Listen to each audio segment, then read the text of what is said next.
परमात्मा ने हमें जो बनाया हुआ है, आप उसे माने या न माने, उसका अस्तित्व आप समझे या न समझे, वो है।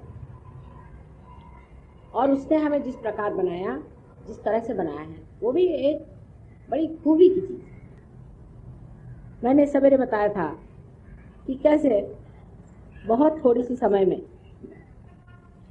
एक अमीबा जैसे प्राणी से मनुष्य बनाया गया।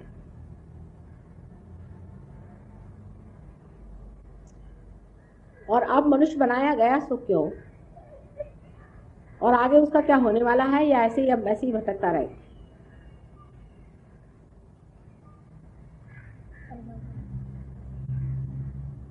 कि मैंने बताया कि आपको भगवान ने स्वतंत्रता दे दी है कि चाहे तो आप परमात्मा को पाएं और चाहे तो आप शैतान के राज्य में जाएं।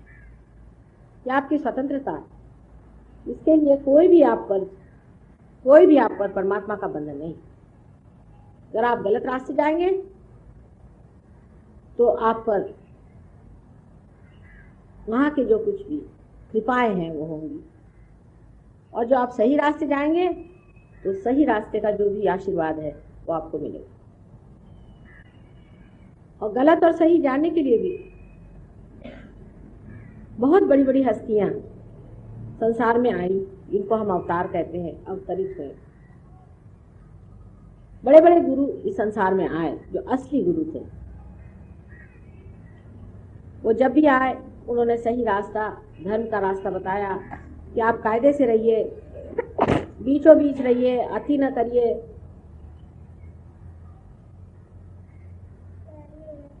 धर्म के नाम पर जब जब कोई संकट आ गए और जब ये देखा गया कि संसार से मनुष्य नष्ट होने पर आया है, तब तब ये संसार में अवतार हुए हैं।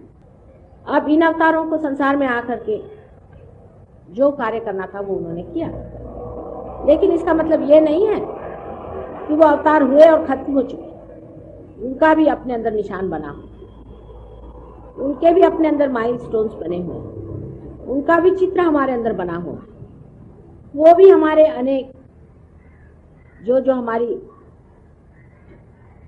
प्रगति होती गई, उसके रास्ते पर अलग अलग जगह अपने अपने मंदिर बना के बैठ गए।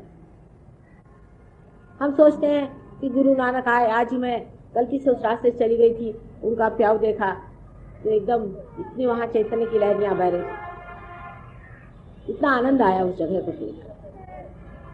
तो क्या गुरु नानक संसार में आए, बस वहां प्याऊ मात्र किया और चले गए? बिल्कुल भी नहीं। वो इतनी बड़ी हस्ती थी कि वो हमारे अंदर अपना घर कर गई। हमारे अंदर उनका एक स्थान है, गुरुओं का हमारे अंदर जो स्थान है, उसी का इन्होंने सब कुछ बनाया हुआ। कल मैं आपको सब बारीकी में बताऊंगी कि ये सारे लोग जो अवतरित हुए हैं, इनका हमारे अंदर कहाँ कहाँ स्थान है और किस तरह से वो हमारी चालना करते हैं। अगर परमात्मा ने हमें इतने सुघड़ रीति से बनाया है, जैसे मैंने बताया कि एक आंख को देख लीजिए, क्या कमाल की चीज बनाई। अगर उसने अंदर वाकई में हमारे ऐसी सब चीजें बना दी हैं कि जिनकी वजह से हम आज चलते, बोलते, खाते, पीते और संसार की सारी क्रियाएं करते हुए भी परमात्मा को चिंतन करते हैं, तो जरूर है कि उसने ऐसी कोई न चीज हमारे अंदर रख दी होगी कि जिसकी वजह से हम उसको जान सकें। उसी तरह की चीज हमारे अंदर है, पूरी तरह से हमारे अंदर। लेकिन उसके मामले में जो भी लिखा गया है, जो कुछ भी कहा गया है, लोग उसे या तो सोचते हैं बकवास है या झूठ है, और या उसे इस्तेमाल करके उसका दुरुपयोग करते हैं। उसे लोग पैसा बनाते हैं, रुपया बनाते हैं, कहते हैं हम आपको भगवान से मिलाएंगे, ये तरीका भगवान को मिलाने का है, वो तरीका भगवान को मिलाने का है, आपकी जितनी श्रद्धा हो उतना हमें दे दीजिए। और इस श्रद्धा के नाम से आपको नोचते खसोटते रहे। जो धर्म हमारे अंदर बसा हुआ है इसको इन्होंने लाके बाहर बसा दिया और उस पर रुपया पैसा बनाने लग गए। तो आज के जो बच्चे हैं, जो पढ़े लिखे बुद्धिजीवी बच्चे हैं, उनको शंका होने लगती कि ये धर्म होता क्या है? धर्म के नाम पे तो नोच खसोट, मारा मारी और तरह की जैसे लूट मार, बड़े से बड़े चोर डाकू भी जो काम नहीं करेंगे ऐसे काम ये धर्मात्मे करते हैं। तो ऐसे धर्म पे विश्वास करना चाहिए या नहीं करना चाहिए? और यही समाज सबसे अच्छा है जबकि सहयोग आपके सामने आ गया है। मैंने कल कहा था कि धर्मांधता एक तरफ और दूसरी तरफ अविश्वास के बीचों बीच सहयोग का दर्शन होना जरूरी था, और इसीलिए ये समय ऐसा आ गया है कि आप इसे पालें जिसे हम परमात्मा कहते हैं। अपना भारतवर्ष एक योग भूमि है, ऐसे बहुत से लोग लेक्चर देते हैं, खास करके जो राजकारण में हिंदू धर्म को संस्थापन कर रहे हैं। मुझे तो हंसी आती है, इनमें से कितने लोगों को हिंदू धर्म क्या है ये भी मालूम नहीं। वो ये भी नहीं जानते हैं कि हमारे ऋषि मुनियों ने मनन करके कौन सी चीज की खोज लगाई थी, कौन सी चीज का पता लगाया था, वो भी नहीं। हमारा देश एक विशेष तरह का देश है।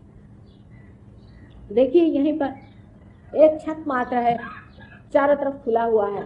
इस वातावरण में बैठ करके आप हमारा लेक्चर सुन रहे हैं।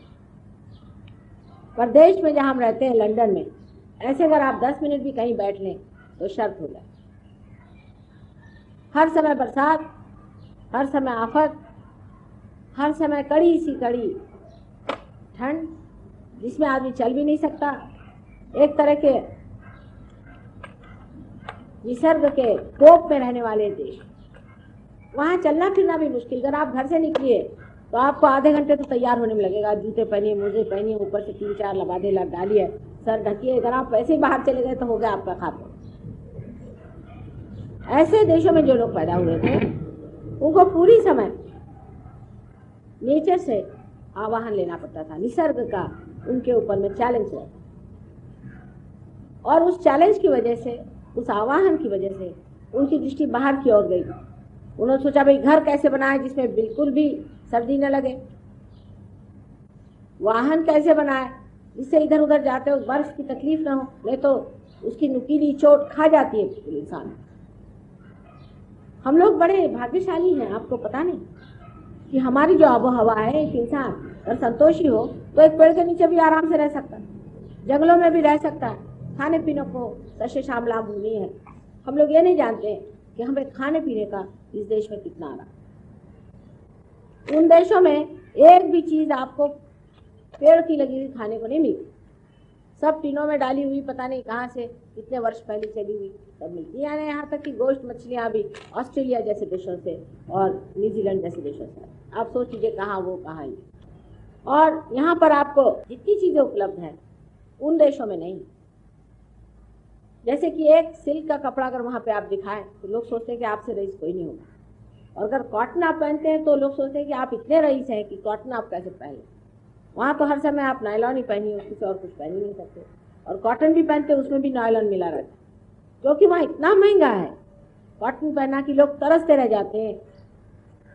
वहाँ की वॉइल अगर आपसे मैं बताऊँ, अभी भी वॉइल वहाँ पर मैंने देखी थी तो करीबन 200 रुपया गज की वॉइल, सादी वॉइल,